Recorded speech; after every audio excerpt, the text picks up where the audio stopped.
Muy buenas tardes a todos. Nos encontramos de nuevo aquí en esta serie de lecciones de vídeo que estamos haciendo explicando qué es la teología de la liberación. Hasta ahora, en los últimos 5 vídeos, he explicado la historia de las raíces, ¿sí? De dónde nació la teología de la liberación. Expliqué el catolicismo social, expliqué el catolicismo llamado democrático, el socialismo cristiano, del cual nace la teología de la liberación. Expliqué en el campo teológico y filosófico el catolicismo liberal, el modernismo, y en la última lección expliqué la llamada Nouvelle Théologie. Así es, queridos amigos, que finalmente entramos ahora en el análisis propiamente de la teología de la liberación. Ahora, esto que vino antes fue muy importante porque mucha gente dice que la teología de la liberación nació en América Latina como respuesta a una supuesta situación de opresión, de dictadura, etc. Como hemos visto, no nació en América Latina, no nació como respuesta a una situación de opresión, sino que es parte de una corriente que ya tenía al menos casi 200 años.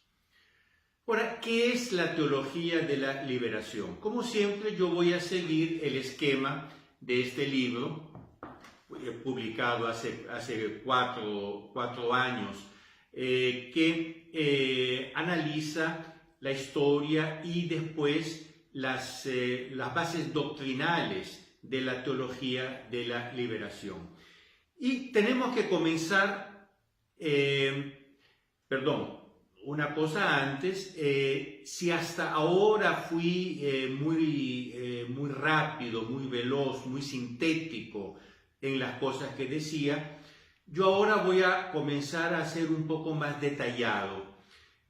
Por lo tanto, cada tema me va a tomar 2, tal vez 3 lecciones, porque yo quiero explicar muy a fondo qué es la teología de la liberación.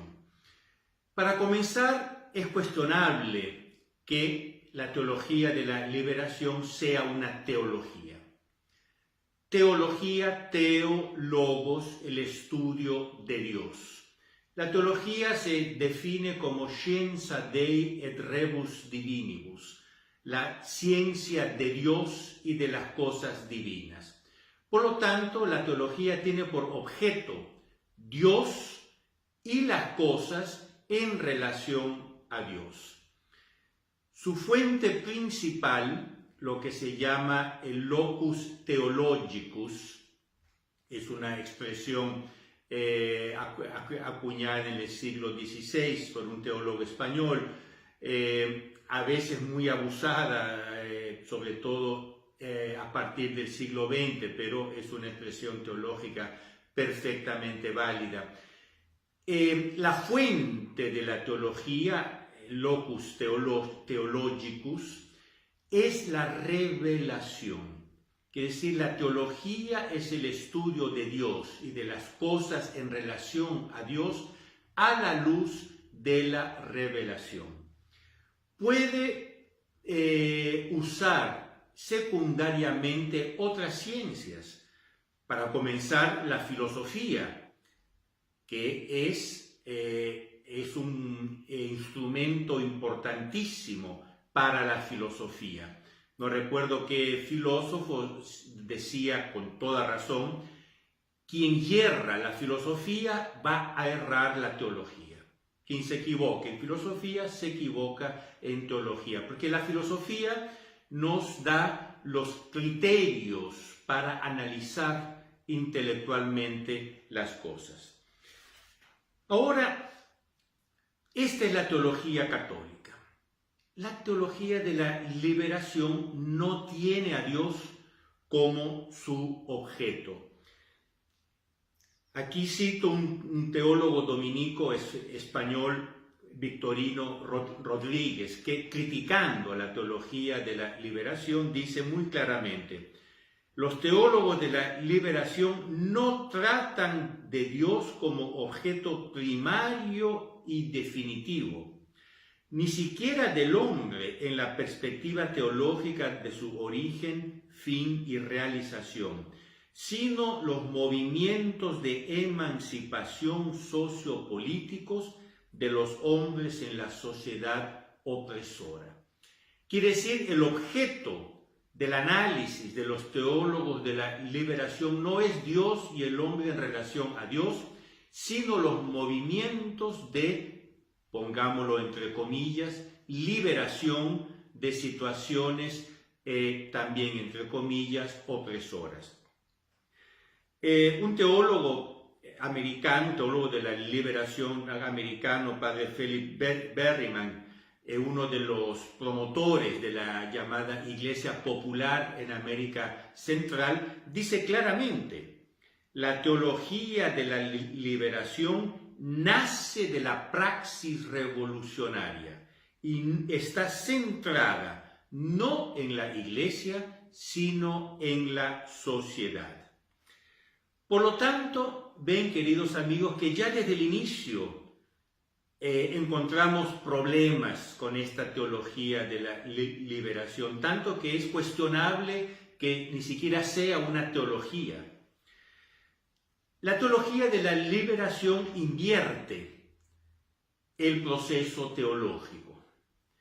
La teología, como dije, parte de la revelación para echar luz sobre la realidad.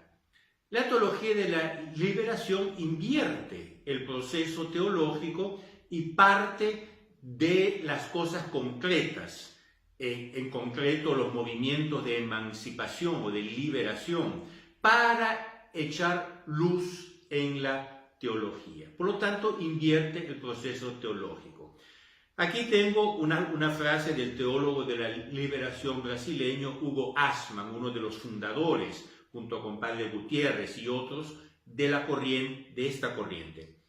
Dice así: el punto de partida contextual de la teología de la liberación es la situación histórica de dependencia y dominación en que se encuentran los pueblos del tercer mundo. La teología de la liberación da un paso decisivo al admitir el dato concreto de la praxis. Este es su punto de partida, por lo tanto parte de la praxis, parte del análisis social, del análisis político.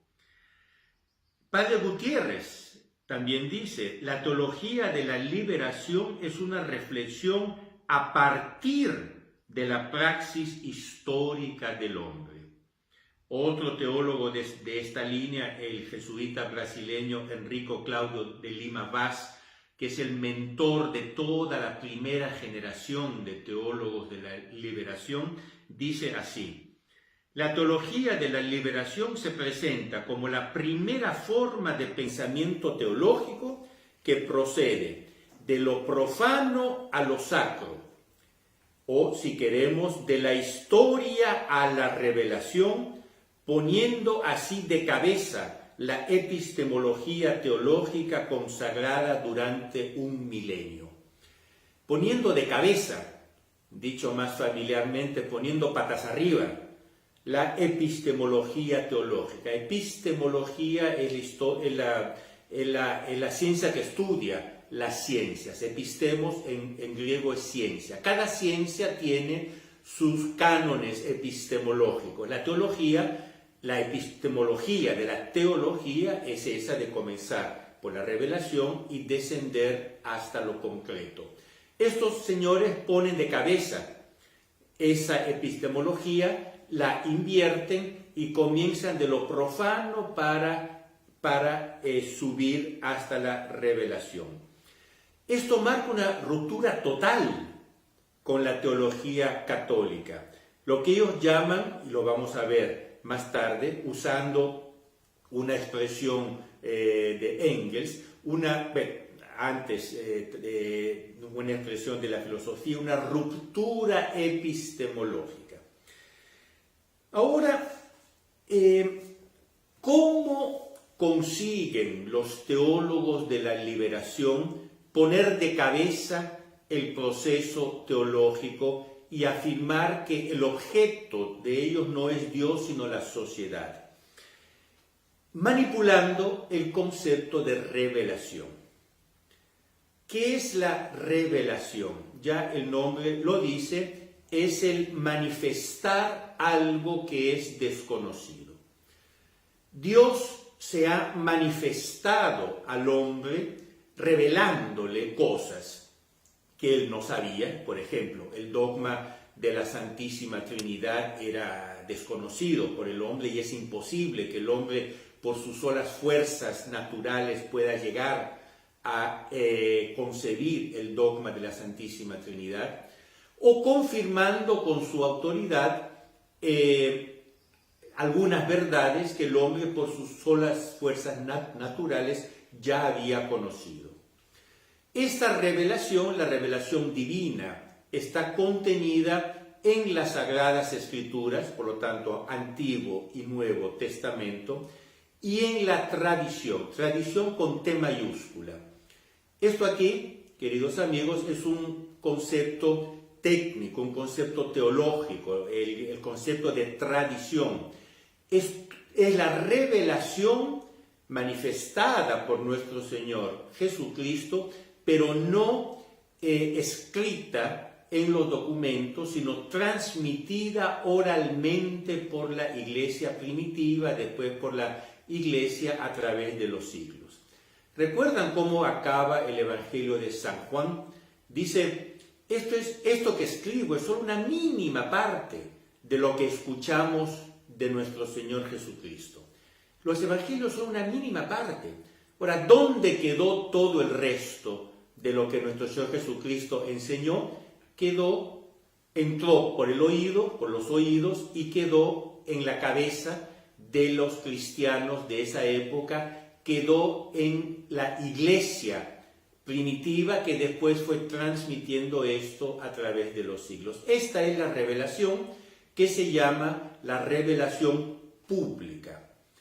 La revelación pública se encerró con la muerte del último apóstol, San Juan Evangelista, en torno al año 109-110.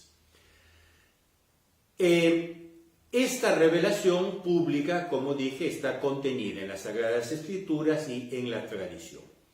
Los teólogos de la liberación, como antes de ellos ya los nuevos teólogos, niegan que la revelación pública se haya encerrado con la muerte del último apóstol. Dicen, no, la revelación continúa a lo largo de la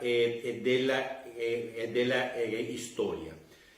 Por ejemplo, en un ensayo sobre la teología de la liberación, un teólogo americano, Thomas Clark, un teólogo de la liberación, dice, el concepto clave es la revelación divina transmitida a través de la experiencia humana. La palabra clave es revelación. Por muchos años hemos asumido simplemente como verdadera la tesis que la revelación cristiana se concluyó con la muerte del último apóstol. Sin embargo, ahora decimos que Dios continúa revelándose. El propio padre Gustavo Gutiérrez escribe en su libro Teología de la Liberación: teológicamente, signo de los tiempos significa la convicción de que Dios es el Dios de la historia, que nos habla y nos interpela a través de la historia. Ahora, concretamente, ¿qué aspectos de la historia serían mediadores de revelación según los teólogos de la liberación? Concretamente son los movimientos revolucionarios. Por lo tanto, ellos tienen una visión evolucionista y revolucionaria de la historia. Y es a través de los movimientos que ellos llaman de liberación o de emancipación de cuño socialista o incluso comunista. Por ejemplo, cuando hubo la revolución marxista en Nicaragua, no sé si se acuerdan, en el 79, los sandinistas, hubo una carta internacional de teólogos de la liberación que decía: desde dentro de vuestra revolución socialista sentimos la voz de Dios que nos interpela. Es decir, Dios hablando a través de la revolución. Hugo Ashman, que ya lo mencioné, dice claramente: la palabra de Dios no es un absoluto. Pero, queridos amigos, ¿dónde estamos? Si la palabra de Dios no es un absoluto, no existe Dios. La palabra de Dios ya no es un absoluto inmutable. Hoy la palabra de Dios surge del proceso colectivo de toma de conciencia histórica, del análisis y de la participación en los movimientos emancipatorios. Quiere decir, en la praxis. Esta hermenéutica, concluye Ashman, destruye la palabra de Dios como absoluta.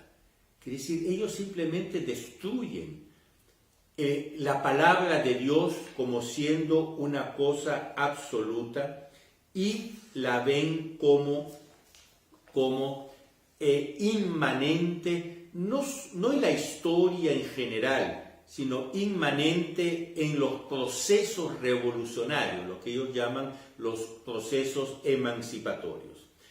Ahora, todas las revoluciones tienen lo que Marx llamaba un sujeto histórico, quiere decir una clase que es la portadora de la llama revolucionaria y la que debe guiar esa revolución.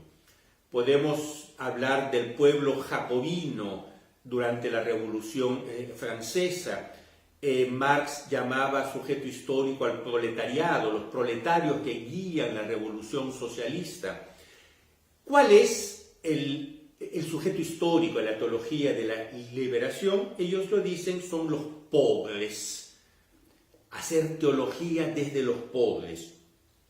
Gustavo Gutiérrez dice: la teología de la liberación es un intento de comprender la fe desde la praxis concreta, histórica y liberadora y subversiva de los pobres de este mundo. Juan Sobrino, un teólogo español, pero vivió toda su vida en América Central, dicen: los pobres son el auténtico locus theologicus de la comprensión de la verdad y de la praxis cristiana. El absoluto es Dios y el coabsoluto son los pobres. Lo que, dicho sea de paso, filosóficamente es una estupidez, porque el absoluto o es o no es, no existe coabsoluto. Pero ustedes ven, ellos parten de los pobres y dicen que la teología de la liberación es una teología a partir de los pobres. Atención, no son los pobres en general, no es cualquier pobre que es el locus theologicus de la teología de la liberación. Padre Gutiérrez es muy concreto. Dice: los pobres empeñados en una praxis histórica liberadora y subversiva. Es lo que otro teólogo, creo que es el mismo Juan Sobrino, dice: Juan Luis II, un teólogo, uno de los fundadores de la corriente uruguayo, Juan Luis II dice: el privilegio hermenéutico de los pobres en lucha. Quiere decir, la hermenéutica, quiere decir la interpretación de la revelación, debe ser a partir de los pobres, pero no cualquier pobre, los pobres en lucha. Lo que el padre Gustavo Gutiérrez dice: el pobre empeñado en una praxis histórica liberadora y subversiva. Ahora, surge la pregunta: ¿y si el pobre no está empeñado en una praxis subversiva? Entonces no es locus theologicus. Y lo dicen claramente. Yo aquí tendría no sé cuántas citaciones para leerles, pero es un hecho. Los teólogos de la liberación niegan el carácter de sujeto histórico, niegan el carácter de locus theologicus al pobre cuando no está en lucha. Por lo tanto, y aquí está la conclusión de esta primera parte del análisis de la teología de la liberación, el sujeto histórico, el locus theologicus de la teología de la liberación no es los pobres, es la lucha, es la revolución, es la praxis revolucionaria. Otro teólogo dice, la teología de la liberación tiene que nacer de la rabia, de la capacidad de contestación y de rebelión. Si no hay rabia, si no hay contestación, si no hay rebelión, no hay teología de la liberación. Por lo tanto, dejémonos de estupideces. Disculpen la palabra por nada teológica ni filosófica, pero dejémonos de estupideces. Analizando las propias palabras de los teólogos de la liberación a nivel teórico, después vamos a ver a nivel práctico, concreto. Analizando las propias palabras de los teólogos de la liberación, vemos que es falso que los pobres sean el sujeto histórico, el locus theologicus de ellos. Es la rebelión, la subversión, la revolución. Y los pobres, cuando están empeñados, cuando están metidos concretamente en una praxis subversiva. Dice, ellos mismos se dan cuenta que el pobre no es lo que ellos piensan. Aquí está un teólogo de la liberación italiano, más muy metido con los latinoamericanos, Giulio Girardi, que dice, uno de los hallazgos más chocantes es que esta liberación es considerada imposible por el propio pueblo, por esta misma clase trabajadora, la cual, según nuestra perspectiva, debería ser más bien el eje de la transformación. Por lo tanto, ellos mismos se dan cuenta que el pobre muchas veces, yo diría la inmensa mayoría de las veces, no se comporta como pobre. Entonces hay que concientizarlo, hay que hacerlo pasar de la conciencia que ellos llaman ingenua a la conciencia crítica, a la conciencia revolucionaria. Llegados a este punto, queridos amigos, como dije, yo ahora voy a comenzar a ir un poco más despacio, voy a comenzar a entrar un poco más en el detalle del análisis de la teología de la liberación. Llegados a este punto, yo encierro este primer análisis de la teología de la liberación. Resumiendo, ellos invierten el proceso teológico, estudian los movimientos sociales para llamar a eso de teología, y no cualquier movimiento social, sino los movimientos sociales, como el padre Gustavo Gutiérrez dice, subversivos. Ahora, ¿qué instrumentos usan para analizar estos movimientos sociales? Queridos amigos, será el tema de nuestro próximo vídeo. Si tienen alguna duda, alguna pregunta, escriban aquí a mi correo electrónico, yo con mucho gusto les responderé. A todos ustedes, muy buenas tardes.